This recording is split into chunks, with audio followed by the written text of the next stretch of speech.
For over 150 years, the Comanche controlled a territory larger than most European countries.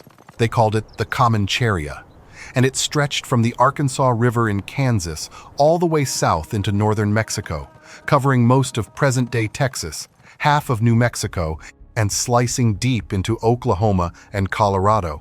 At its peak, this was roughly 250,000 square miles of open grassland, canyon country, and high desert. On any given night, a Comanche warrior might bed down on open prairie where the nearest permanent shelter was a canyon rim 20 miles away, and the nearest threat was a whole lot closer than that. Great Plains wolves, some weighing well over 100 pounds, roamed the same ground in enormous numbers. These were not the shy, retreating animals you see in modern wildlife documentaries filmed in Yellowstone. Early explorers like Alexander Henry wrote about these wolves multiple times during his trips to North Dakota, noting how they fed extensively on buffalo carcasses and showed almost no fear of people. They were bold enough to walk into camps, approach sleeping humans, and even push through tent openings uninvited. According to Native Americans in North Dakota, just 3 of these wolves could bring down a full-grown buffalo bull, including the largest, oldest bulls in the herd. Prince Maximilian of Wied-Neuwied, traveling the upper Missouri in 1833, recorded that these wolves were common everywhere he went. He actually found the local Indian dogs to be more personally dangerous than the wolves themselves. That was just the beginning of what waited outside a sleeping man's teepee. Rival war parties from the Ute, Tonkawa, Cheyenne, and eventually the U.S. Army moved through the same darkness. Rattlesnakes slipped into bedrolls so regularly that soldiers on the frontier treated it as a nightly routine, often waking to discover a snake curled up beside them under the blankets. The Llano Estacado, that massive flat tableland of the Texas Panhandle, offered no walls, no gates, no stockade, and no locked doors. On a moonless night out there, a man who slept carelessly simply did not wake up. So the Comanche dominated this landscape so completely that the U.S. Army spent 4 decades trying and failing to remove them. That was 1836, when Comanche raids forced the brand new Republic of Texas to confront the fact that its western frontier was actually being pushed backwards by mounted warriors who struck at dawn and disappeared before sunset.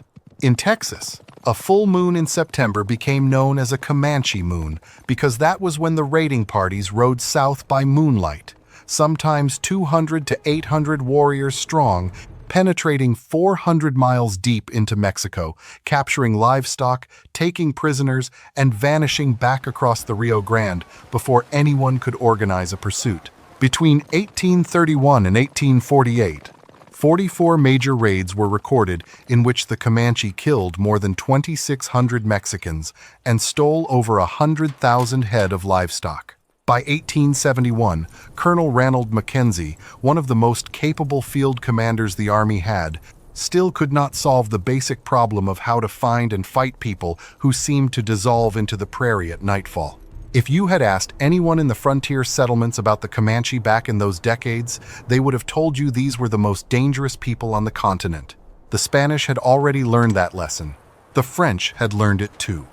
They had no idea how little they understood about what made the Comanche so effective after dark, and why the wolves howling in the distance were part of the answer. The response was not a single trick or a lucky advantage. It was a system built from layers, each one reinforcing the others. And it started with how the Comanche understood the world they slept in, beginning with the wolves themselves. The Comanche lived in what the historian S.C. Gwynn described as a world alive with magic and taboo. Spirits inhabited everything around them.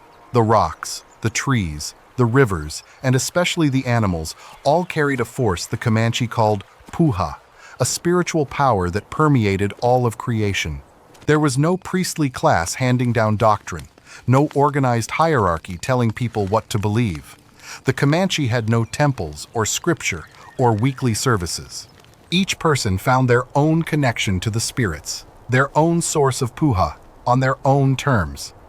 Religion was intensely personal. A man's relationship with the spiritual world was his own business, built from his own experiences, his own visions, and his own encounters with the natural forces around him. and among all the animals on the southern plains, the wolf held a particular position. The Comanche did not fear wolves, they studied them. The wolf symbolized courage, tactical intelligence, and fierce loyalty to the group, qualities that mapped perfectly onto the Comanche warrior ideal. Some Comanche origin stories trace the people's beginnings back to animals, possibly wolves themselves. Warriors carried wolf imagery on their sacred shields, objects so important they were stored in secret locations up to a kilometer from the warrior's home teepee. Medicine men drew on wolf power for healing and protection. One of the most prominent Comanche war chiefs of the Penateca division was named Izavia, which translates directly to Yellow Wolf. He rose to prominence after the Council House fight of 1840 and helped lead the Great Raid of that same year. This was not just mythology or decoration. It shaped how the Comanche interpreted everything they experienced on the plains at night. When a Comanche warrior heard wolves howling in the distance after dark, he was not hearing a threat. He was hearing intelligence. Wolves followed the buffalo herds, trailing them across the grasslands the way a shadow follows the body that casts it. Their calls mapped the movement of the single most important resource in Comanche life. A pack howling to the northwest told a warrior where the herds were drifting. Silence in a direction where wolves had been active meant something had disturbed them. Maybe a rival war party moving through the area. Maybe a cavalry column blundering across the open ground. The wolves, without knowing it or intending it, were broadcasting tactical information across the open plains every single night. What comes next is the part that still does not make sense to people raised in a world of deadbolts and surveillance cameras. The Comanche turned that understanding into a multi-layered security system that frustrated professional armies for generations. The first layer was camp selection, and it was anything but casual. The Comanche were nomadic, moving constantly with the buffalo herds and the seasons. They did not build forts or permanent structures. Their homes were teepees, lightweight shelters made of buffalo hides stretched over wooden poles, designed to be assembled or broken down in minutes. The poles, for an average teepee, weighed around 400 pounds, and a hide cover added another 100 to 150 pounds on top of that.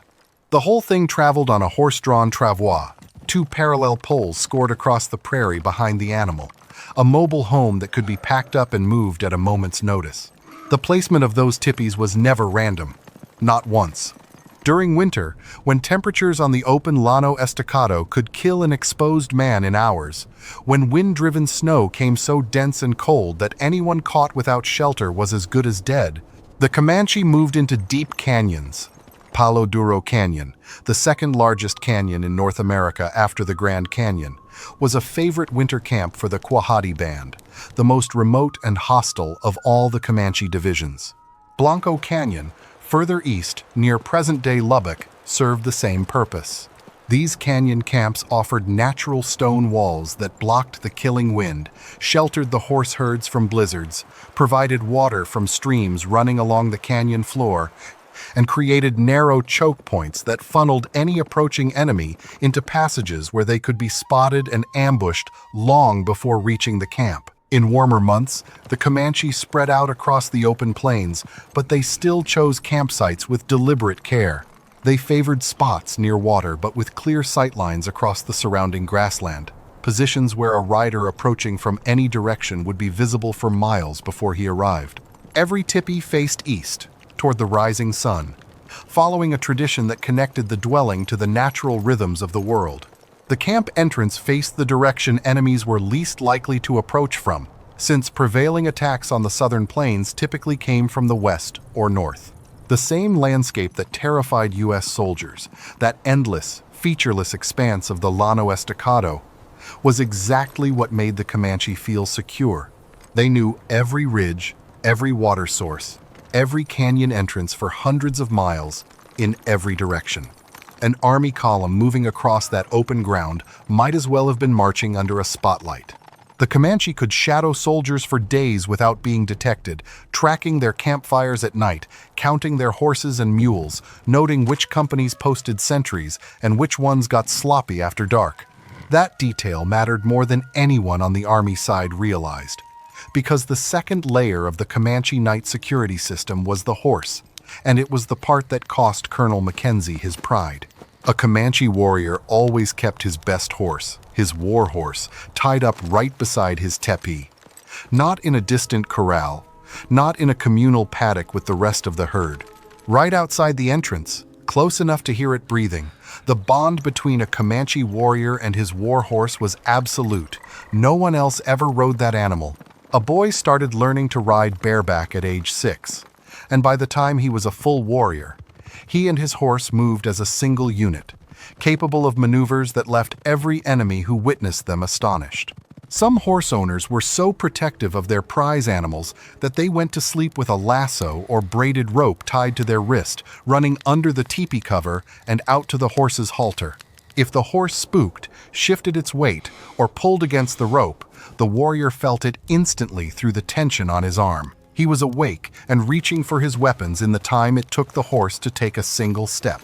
The historian Herman Viola noted this practice specifically, emphasizing that the warriors would periodically tug on the rope throughout the night to confirm the horse was still safely tethered outside. Sleep for a Comanche warrior was never fully unconscious. It was a state of partial awareness, calibrated by the steady tension of a rope connecting his body to the most sensitive alarm system nature ever designed. Think about that for a second. A rope. From a sleeping man's wrist to a 1,200-pound prey animal standing in the open darkness.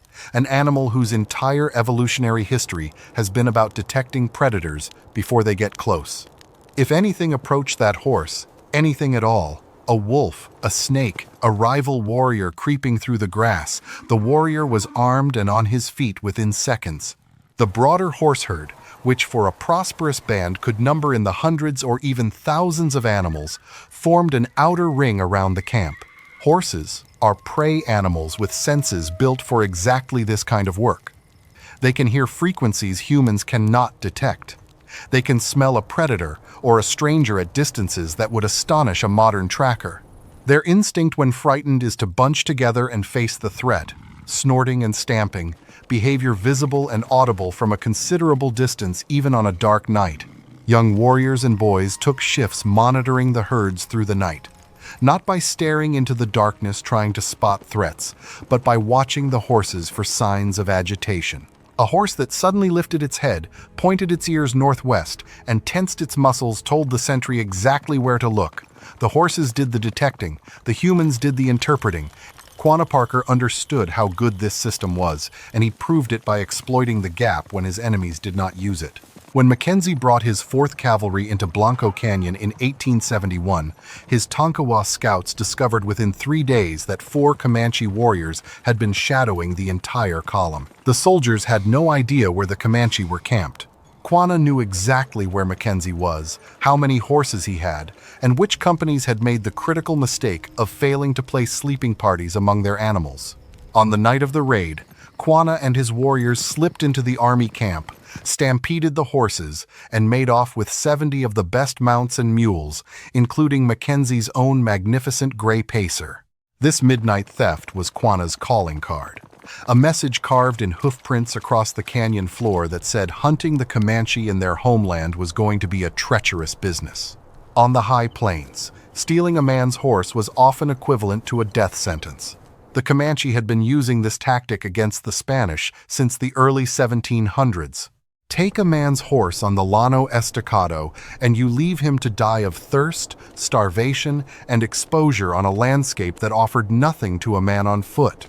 An unmounted army regular against a mounted Comanche was not a fair fight by any definition. Comanche boys became expert bareback riders by the age of 6. Full Comanche warriors were considered the finest horsemen who ever rode, capable of hanging off the side of a galloping horse and shooting arrows from beneath the animal's neck while using its body as a shield. A man on foot, facing that, had already lost. Mackenzie's humiliation drove him to study Comanche methods obsessively for the next 3 years. He compounded his errors that first night by allowing his men the luxury of campfires, which from the Comanche perspective was like painting a giant arrow pointing to the soldier's position.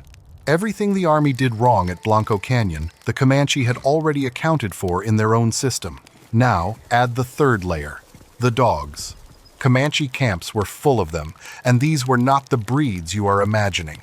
Plains Indian dogs descended from animals closely related to wolves themselves.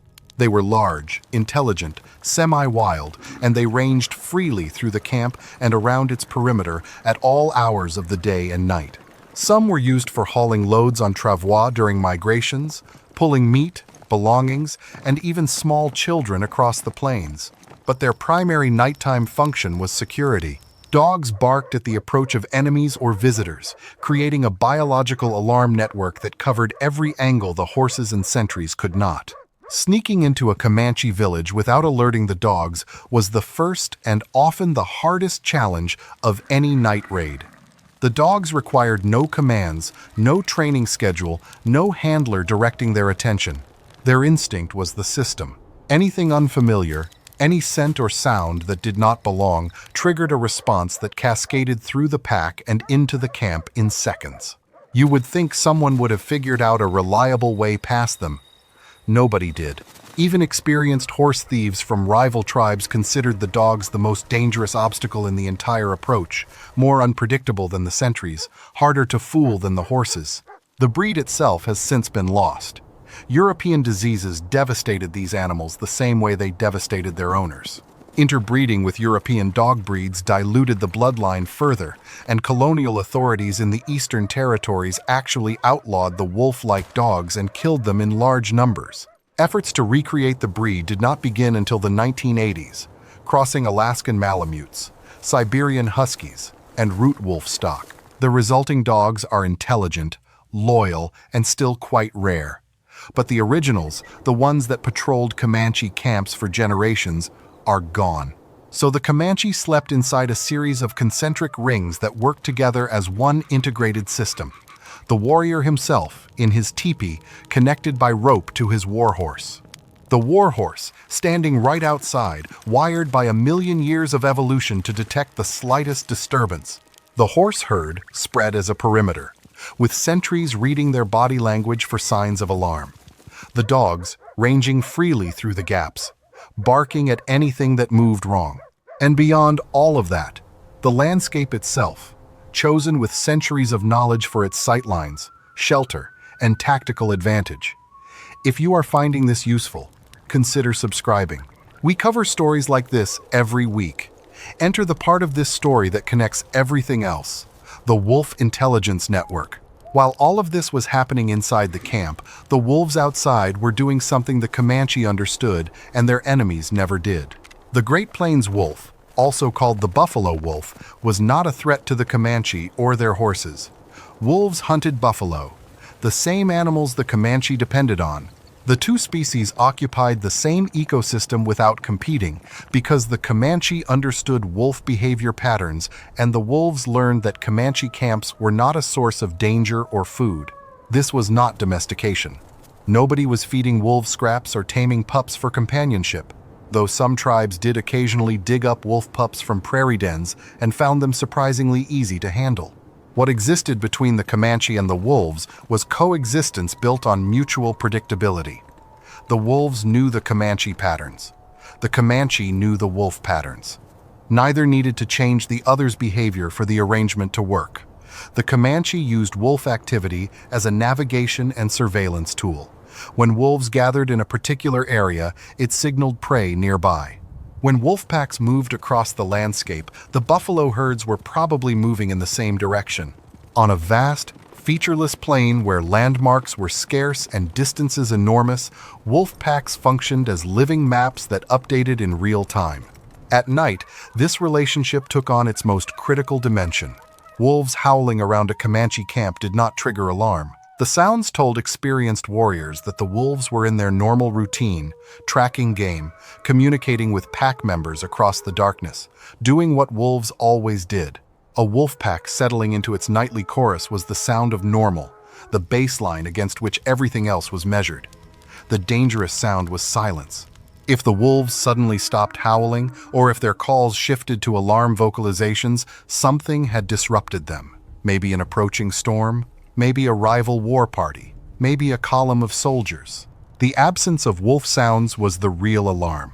The silence told a warrior that something had changed in the environment, that some new element had entered the picture and was altering the behavior of every animal within earshot. The Comanche had essentially turned an entire wild species into an unwitting surveillance network covering thousands of square miles of territory. They did it without any formal training, domestication, or even deliberate interaction. They did it by paying attention, generation after generation, to what the wolves were telling them for free. The spiritual dimension reinforced the practical one. A warrior who carried wolf medicine, who had received wolf power during his 4-day vision quest on a hilltop, believed at a deep level that the wolves were watching over him. At about the time of puberty, every Comanche boy sought his first vision with the guidance of a medicine man. He carried 4 things with him: a buffalo robe, a bone pipe, tobacco, and material for producing fire. He walked to a hilltop or a warrior's grave, stopping 4 times along the way to smoke the pipe, and then fasted in solitary silence for 4 days and nights. During that time, an animal spirit might appear in a vision: the wolf, the eagle, the bear, the buffalo. Whatever came to the boy shaped his personal medicine for the rest of his life. A warrior whose vision gave him wolf medicine carried that spiritual connection into every night he spent on the open plains. The wolves howling in the darkness were not noise, they were company. And that confidence was not superstition replacing common sense. It was conviction grounded in a lifetime of observation, reinforcing a practical survival system with the kind of deep psychological calm that lets a man sleep soundly in dangerous country and make sharp decisions the moment he wakes up. The whole system, the spiritual connection, the camp placement, the horse ropes, the sentry rotations, the dog network, the ecological intelligence from wolf behavior, worked together as a single integrated approach to surviving the most dangerous sleeping conditions on the North American continent. No single piece would have been enough on its own. A rope tied to a horse means nothing if the camp is badly positioned. Dogs barking are useless if the sentries do not know how to respond. Understanding wolf behavior does not help if the camp infrastructure cannot act on what the wolves are saying. Every piece depended on every other piece. It took the United States Army decades to crack this system. And when they finally did, on September 28, 1874, it was not through superior tactics or battlefield skill. It was through annihilation. Mackenzie's 4th Cavalry found the combined Comanche and Kiowa camp in the depths of Palo Duro Canyon. The Tonkawa Scouts, members of a tribe nearly exterminated by the Comanche and driven by years of accumulated grief and rage, led the soldiers down a narrow trail into the canyon at dawn. The attack caught the camp by surprise, one of the very few times in recorded history that a military force successfully penetrated the full Comanche security system from the outside. The warriors fought back, and most of the people escaped up the canyon walls and onto the plains above. Casualties on both sides were relatively light, but the real damage was not measured in bodies. Mackenzie captured between 1,500 and 2,000 horses and mules. Then he ordered them slaughtered. Over 1,100 animals were killed on the canyon floor under the high plains sun, their carcasses left in massive heaps that marked the end of an era. Without horses, the Comanche could not hunt buffalo. Without buffalo, they could not make tipi covers, clothing, tools, or food. Without tipis, they could not survive the approaching winter on the open plains. The entire security system, every layer of it, was inseparable from the horse herds that powered it. Destroy the horses, and the whole structure collapsed. Not because the strategy was flawed, but because the resources it required to function were gone. By the spring of 1875, Quanah Parker led the last free-roaming band of Quahati Comanche into Fort Sill in present-day Oklahoma and surrendered. He had never been defeated in open combat. The system was defeated by eliminating the animals it was built around. The canyons are still there. Palo Duro is a state park now, the second largest canyon in North America, where tourists hike trails named after the people who once moved thousands of horses through those same passages. The wolves are gone. The Great Plains wolf, the buffalo wolf, the animal the Comanche read like a living weather station, was declared extinct in 1926. The camp dogs disappeared too, their bloodlines diluted by European breeds and devastated by European diseases, mirroring the fate of the people who raised them. The real question is not how the Comanche slept safely surrounded by wolves. It is why the people who replaced them on that land needed the wolves gone to feel safe at all. The Comanche did not conquer the wolves.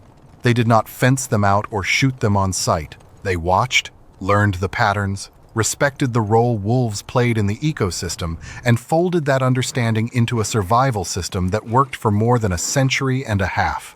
The wolves were never the danger. They were part of the defense. And every night, when the howling started across the darkening plains, a Comanche warrior heard something the soldiers huddled in their stockades never could. He heard that everything was exactly as it should be.